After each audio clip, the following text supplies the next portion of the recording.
तो प्रचार प्रसार के साथ ही नॉमिनेशन भरने की प्रक्रिया जो है वो भी इस वक्त बहुत तेजी से चल रही है। बड़ी खबर यह है कि आज राजनाथ सिंह नॉमिनेशन करेंगे लखनऊ सीट से। दरअसल तीसरी बार ये मौका है जब राजनाथ सिंह आपको नॉमिनेशन करते हुए नजर आएंगे और लखनऊ लोकसभा सीट से ही वो सांसद भी चुनकर आते हैं। आज राजनाथ सिंह नामांकन अपना फाइल करेंगे। राजनाथ सिंह के इस नॉमिनेशन पर हमारी नजर भी रहेगी। दोपहर तकरीबन 12 बजे का वो वक्त होगा जब राजनाथ सिंह कलेक्ट्रेट पहुंचकर अपना नॉमिनेशन फाइल करेंगे। लखनऊ से लगातार तीसरी बार राजनाथ सिंह लोकसभा चुनावी मैदान में है और इस बार राजनाथ सिंह हैट्रिक लगाने के लिए तैयार हैं, लेकिन अब सब कुछ जनता के हाथ में है। एक और बड़ी खबर अपने दर्शकों को बता दें, राजनाथ सिंह के साथ ही साथ आज स्मृति ईरानी भी अपना नॉमिनेशन फाइल करने वाली हैं। अमेठी सीट से तीसरी बार यह मौका होगा जब वो पर्चा भरेंगी। अमेठी में 5वें चरण में मतदान होना है। 20 मई वो तारीख जब 5वां चरण है और ऐसे में आज अपना नॉमिनेशन फाइल करती हुई स्मृति ईरानी अमेठी लोकसभा सीट से नजर आएंगी। तो ये दो तस्वीरें हैं। सबसे पहली तस्वीर राजनाथ सिंह की, जहां पर आज वो नॉमिनेशन फाइल करते हुए नजर आएंगे। लखनऊ लोकसभा सीट तीसरी बार हैट्रिक लगाने के लिए तैयार। तो दूसरी तरफ स्मृति ईरानी जो तीसरी बार आज अपना नॉमिनेशन फाइल करने वाली है। इसी से जुड़ी एक रिपोर्ट आपको दिखाते हैं।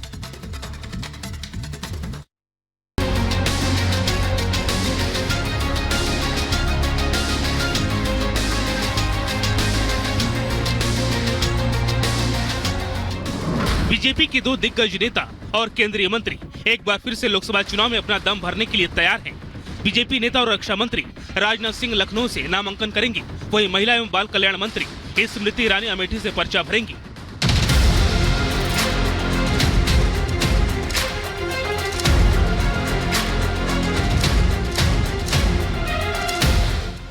चाहे राजनाथ सिंह हो या फिर स्मृति ईरानी, दोनों ही अपनी अपनी सीट से तीसरी बार मैदान में नजर आएंगे।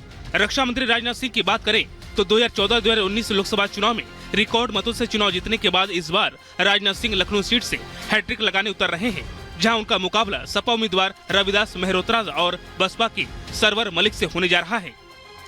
यही हमारा भारत 2014 में अर्थव्यवस्था के आकार, इकोनॉमी की साइज के मामले में दुनिया के देशों में 11वें स्थान पर खड़ा था।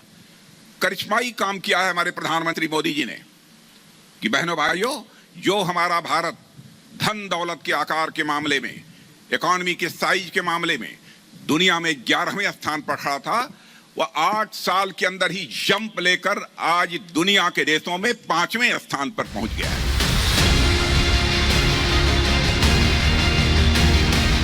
अमेठी लोकसभा सीट से लगातार तीसरी बार उम्मीदवार बनाए गए केंद्रीय मंत्री स्मृति ईरानी भी आज नामांकन दाखिल करेंगी। 2014 में पहली बार अमेठी से स्मृति ईरानी को बीजेपी ने प्रत्याशी बनाया था, लेकिन स्मृति को हार का सामना करना पड़ा। बावजूद इसके वो लगातार अमेठी में डटी रही और 2019 में पार्टी ने उन्हें एक बार फिर से अमेठी से टिकट दिया तो स्मृति ने राहुल गांधी को हराकर कांग्रेस के सबसे मजबूत दुर्ग को ढा दिया। कांग्रेस पार्टी के सांसद 15 साल लापता रहे। एक चुनाव हारने के बाद छोड़कर क्षेत्र चले गए। मैं हार कर भी डटी रही और जीत कर जो वादा दिया था उस वचन की पूर्ति की और गौरीगंज में अपना मकान बनाया। इन दो दिग्गजों के अलावा दिल्ली में नॉर्थ वेस्ट से बीजेपी के उम्मीदवार योगेंद्र चंदौलिया भी आज अपना नामांकन दाखिल करेंगे। चुनावी रण में अपना दम भरने के लिए आज कल्पना सोरेन भी पर्चा भरेंगी। कल्पना सोरेन गांडेव विधानसभा सीट से उपचुनाव लड़ने जा रही हैं। Bureau report, Republic Bharat. तो न सिर्फ देश भर में ही प्रधानमंत्री नरेंद्र मोदी को एक बार फिर से प्रधानमंत्री बनाने के लिए उत्साह है, बल्कि विदेश से भी ऐसी तस्वीरें आई हैं जो आपको रोमांचित कर देंगी। लंदन की तस्वीर आपको इस रिपोर्ट पर दिखाते हैं।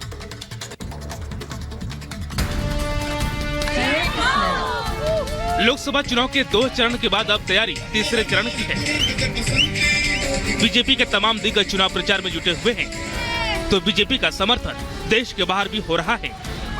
लंदन में बीजेपी और पीएम मोदी के सपोर्ट में रन फॉर मोदी कार्यक्रम का आयोजन किया गया। एक सुर में मार्च करते हुए प्रधानमंत्री मोदी के प्रति अपना समर्थन व्यक्त किया। इस रन फॉर मोदी कार्यक्रम का आयोजन overseas friends of BJP UK ने किया था, जिसका मकसद चुनाव अभियान के लिए एकजुटता और समर्थन का प्रतीक करना था। हल्की बारिश के बावजूद हाथ में बीजेपी का झंडा और गले में पट्टा पहने मोदी समर्थकों की भारी भीड़ कार्यक्रम में देखी गई। 500 से ज्यादा उत्साही प्रतिभागी इस रन फॉर मोदी कार्यक्रम में शामिल हुए, जो सुंदर मार्ग वेस्टमिंस्टर पियर से शुरू हुआ और लंदन के मध्य से गुजरते हुए टावर ब्रिज पर समाप्त हुआ। Bureau report, Republic Bharat.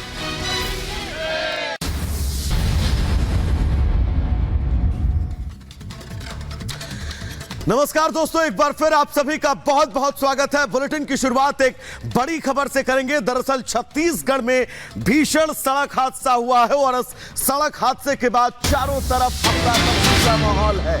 Chhattisgarh में भीषण सड़क हादसे में दरअसल बेमतरा में ट्रक और टेम्पो के बीच टक्कर हुई है, जिसमें 8 लोगों की मौत हुई है, जबकि 23 से ज्यादा लोग घायल हैं। घायलों को अस्पताल में भर्ती करवाया गया है, जहां पर उनका इलाज जारी है। इस हादसे में 8 लोगों के मारे जाने की खबर है, जबकि 23 लोग इस हादसे में घायल हुए हैं। भीषण सड़क हादसा छत्तीसगढ़ के बेमेतरा में, जहां ट्रक और टेम्पो एक दूसरे से टकराते हैं और इस हादसे में 8 लोगों की मौत की खबर है, जबकि 23 लोग घायल हैं, जिन्हें आनन फानन में नजदीकी अस्पताल में भर्ती करवाया गया है, जहां पर उनका इलाज चल रहा है और इनमें से भी कुछ लोगों की स्थितियां गंभीर बताई जा रही हैं।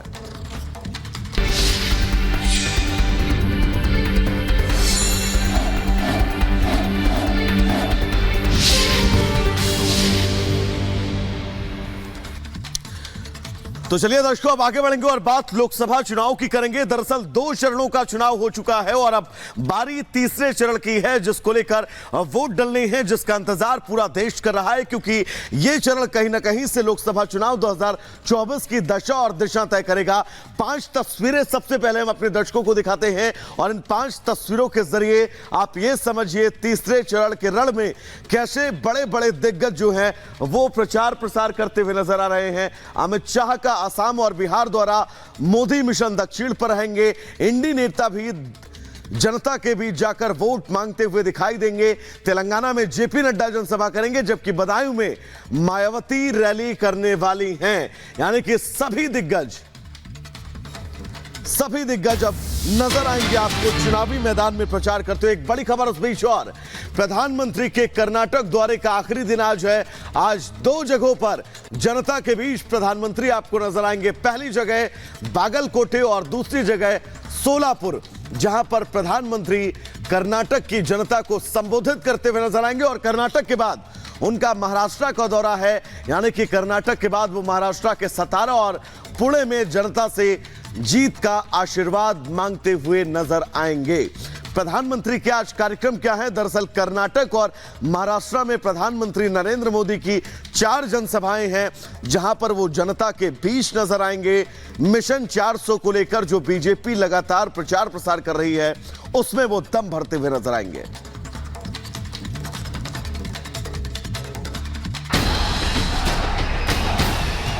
भाइयों बहनों, 26 अप्रैल को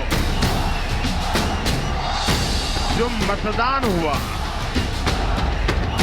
और कर्नाटका ने यहां की माताओं बहनों ने, यहां के फर्स्ट टाइमर वोटरों ने जो कमाल करके दिखाया है, पूरी कांग्रेस ऊपर से नीचे तक बहुत परेशान। भाइयों बहनों, 26 अप्रैल को जो मतदान हुआ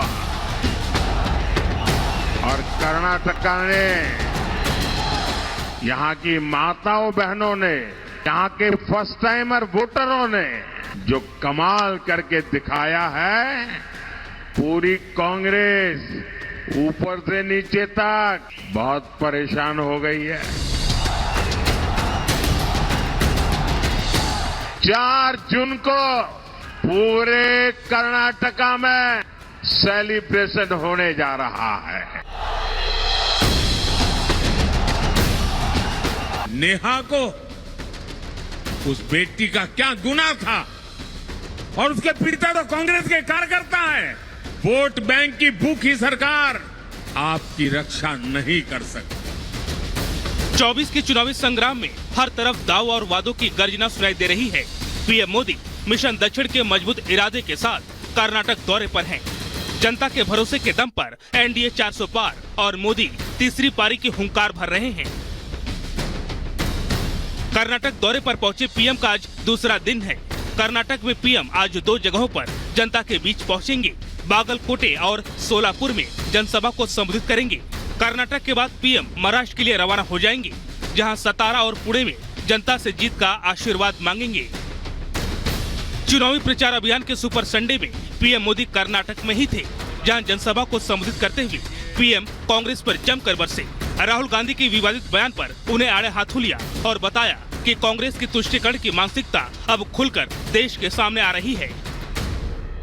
शाहजादे ने राजा महाराजा को बुरा भला कह दिया, उनकी तो आलोचना कर दी, लेकिन भारत के इतिहास में जो अत्याचार नवाबों ने किए, निजामों ने किए, सुल्तानों ने किए, बादशाहों ने किए, उसकी बात पर तो शाहजादे के मुंह पर ताला लग जाता है। तीसरे चरण से पहले पीएम मोदी ताबड़तोड़ प्रचार कर रहे हैं। उन्होंने कर्नाटक के बेल्लारी, उत्तर कन्नड़ और दावणगेरे में सभाएं की। यहां कांग्रेस को आड़े हाथों लेते हुए पीएम ने कहा, कांग्रेस कर्नाटक को पीछे ले जा रही है। मोदी 24 घंटे काम करता है, बिना रुके, बिना थके, लेकिन कांग्रेस देश की एकता को ब्रेक करने में जुटी हुई है। बीते 10 वर्षों में एनडीए ने कर्नाटका के विकास के लिए जितना काम किया, कांग्रेस उसे बर्बाद करने पर तुली है।